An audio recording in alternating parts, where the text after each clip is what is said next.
अभी हम 26वां श्लोक पढ़ेंगे। अथ चैनम नित्य जातम नित्यं वा मन्यसे मृतं तथापि त्वं महाबाहो नैनं शोचितुमर्हसि। किंतु यदि तुम यह सोचते हो कि आत्मा अथवा जीवन का लक्षण सदा जन्म लेता है तथा सदा मरता है, तो भी हे महाबाहु तुम्हारे शोक का कोई कारण नहीं है। अब भगवान या अर्जुन से कहते हैं कि यदि तुम ये सोचते हो कि आत्मा पुनः पुनः जन्म लेता है, आत्मा क्या है? जीवन का लक्षण है। अगर आत्मा शरीर में नहीं हो तो शरीर जो है मृत है। तो जीवन का लक्षण क्या है? आत्मा है। आत्मा की वजह से शरीर जीवित नजर आता है। तो अगर जीवन का लक्षण ऐसा सोचें कि जो आत्मा है वो सदा जन्म लेता है और मरता है, जबकि भगवान ने क्या कहा है? आत्मा कैसा है? अजन्मा है। लेकिन यहाँ पर भगवान अर्जुन से कहते हैं कि अगर तुम ये बात नहीं मानते हो कि आत्मा अजन्मा है, तुम ये मानते हो कि आत्मा जन्म भी लेता है, आत्मा सदा मरता रहता है, तो भी है महाबाहु, तो ऐसी स्थिति में भी तुम्हें शोक नहीं करना है। कि अर्जुन तो शोक कर रहा है ना कि उनके जो रिश्तेदार हैं, सारे सगे संबंधी हैं, ये मर जाएंगे और उनको मारने का मुझे पाप लगेगा। तो भगवान का कहना है कि शरीर तो वैसे भी नष्ट होने वाला है, तुम क्यों शोक कर रहे हो उसके लिए। फिर यहाँ पर प्रभुपाद तात्पर्य में बताए हैं कि दो प्रकार के लोग हैं। एक तो वो लोग हैं जो आत्मा के अस्तित्व को स्वीकार नहीं करते, जो कहते हैं कि आत्मा जैसे शरीर खत्म हुआ, आत्मा भी खत्म है, पुनः जन्म ही नहीं है। ऐसा एक तो ऐसी धारणा वाले लोग हैं। एक ऐसी धारणा वाले लोग हैं जो कहते हैं कि भौतिक और रासायनिक तत्वों के संयोग से जब परिपक्वता आती है तो जीव की संरचना हो जाती है। तो इन दोनों ही चीज़ों के लिए भगवान ये कहना चाहते हैं कि अगर तुम ये सोचते हो कि आत्मा जन्म लेता है, मरता है, तो पुनः जन्म होगा, पुनः मृत्यु होगी, तुम क्यों शोक करते हो। और अगर तुम ये सोचते हो कि ये रासायनिक तत्वों से इसका निर्माण हुआ है, तो अगर थोड़े से रसायन की हानि हो गई तो क्या फर्क पड़ता है। दोनों ही स्थिति में तुम्हें शोक करने की आवश्यकता नहीं है। ऐसा भगवान इस श्लोक के द्वारा अर्जुन को समझाने का प्रयास कर रहे हैं। तो यहाँ पर पहली चीज़ तो ये कही, और दूसरी है कि जैसे आत्मा, शरीर का नाश हुआ, आत्मा भी नष्ट हो गई। इस तरह से दोनों ही चीज़ों में तुम्हें शोक करने की आवश्यकता नहीं है। अर्जुन का शोक क्यों है? क्योंकि आत्मा अगर शाश्वत है और मैं किसी का वध करता हूँ तो मुझे अगले जीवन में इसका पाप भुगतना पड़ेगा। तो यहाँ पर भगवान कह रहे हैं कि अगर तुम ये सोचते हो कि आत्मा जन्म लेता है और मरता है, तो तुम्हें शोक करने की आवश्यकता नहीं है। और ना ही इसके बारे में शोक करना है कि ये रासायनिक पदार्थों से इसका निर्माण हुआ है।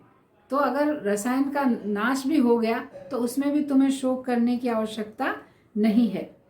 तो इस जीवन के बाद कोई जीवन नहीं है, ऐसा सिद्धांत जो बताते हैं। आजकल सभी जो लोग हैं जो भगवान की भगवत गीता में विश्वास नहीं रखते हैं या भगवान में विश्वास नहीं रखते हैं, वो इस तरह का प्रचार करते, मतलब ऐसा प्रचार करते हैं कि इस जीवन के बाद, जैसे अभी ये शरीर हमको मिला है, ये शरीर खत्म हो गया, मतलब सब कुछ खत्म है, अब ना तो पुनः जन्म है ना पुनः मृत्यु है।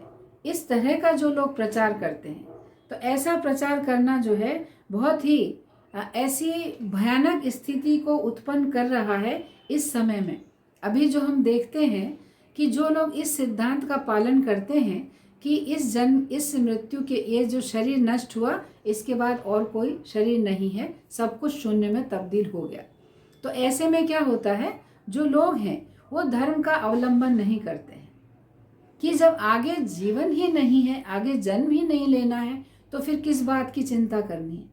अन्यथा जब ये बात है कि जीवात्मा है और कर्म अनुसार पुनः दूसरा शरीर धारण करना पड़ेगा, तो व्यक्ति क्या सोचता है, नहीं, मुझे धर्म के आधार पर अपने जीवन को जीना चाहिए। क्यों? अगर मुझे आगे का जीवन सुख में चाहिए तो ये तभी संभव होगा जब मैं इस जीवन में शुभ कर्म करूंगा या पुण्य कर्म करूंगा या भगवान के निर्देशानुसार मैं कार्य करूंगा, तो मुझे अगला जीवन सुखमय मिलेगा और सुविधाओं से युक्त मुझे जीवन मिलेगा। ऐसा विचार करके वो व्यक्ति धर्म का अवलंबन करेगा, धर्म का अनुशीलन करेगा। लेकिन अगर इस तरह का प्रचार जब होता है कि शरीर के साथ ही आत्मा भी नष्ट है, सब कुछ खत्म हो गया, कुछ बचा नहीं शेष, तो तुम क्यों चिंता करते हो? फिर क्या, खाओ पियो ऐश करो, कल क्या होगा किसने देखा है। मनुष्य शरीर मिला है और इसका हमें पूरा उपभोग करना चाहिए, हमें भोगी बनकर जीवन जीना चाहिए। तो इस तरह से भोग में रत होते हैं, उचित अनुचित कार्य करने में बिल्कुल भी झिझकते नहीं हैं और अपनी इंद्रिय तृप्ति में कुछ भी करने के लिए तैयार रहते हैं। जैसे 4 नियम बताए गए हैं ना, नशापान नहीं, भक्षण नहीं करना चाहिए, जुआ नहीं करना चाहिए, व्यभिचार नहीं करना चाहिए। लेकिन जो लोग इस नियम को मानते हैं कि आगे कुछ नहीं बचता है शेष, तो फिर वो इन नियमों का उल्लंघन करने में बिल्कुल भी हिचकिचाते नहीं हैं। और इस समय यही चीज हो रही है, कोई इस बात को नहीं समझ पा रहा। जो आधुनिक सभ्यता है उसकी ऐसी दशा है। हालांकि कृष्ण भावनामृत के जो केंद्र हैं या कृष्ण भावनामृत इस्कॉन जो है वो सर्वत्र इस प्रचार में लगा हुआ है, भगवत गीता के प्रचार में पूरी तरह से समर्पित हैं सभी लोग। लेकिन फिर भी लोग इस तरह के हैं कि इस तरह का प्रचार भी कर रहे हैं, अपप्रचार भी कर रहे हैं। तो ऐसे लोगों को असुर कहा गया है। ऐसे लोग कौन है? वो राक्षस हैं। क्यों है? क्योंकि वे श्री कृष्ण का विरोध करते हैं, भगवत गीता को मान्यता नहीं प्रदान करते, जबकि भगवत गीता हर जीव के कल्याण के लिए भगवान ने उपदेश दिया है।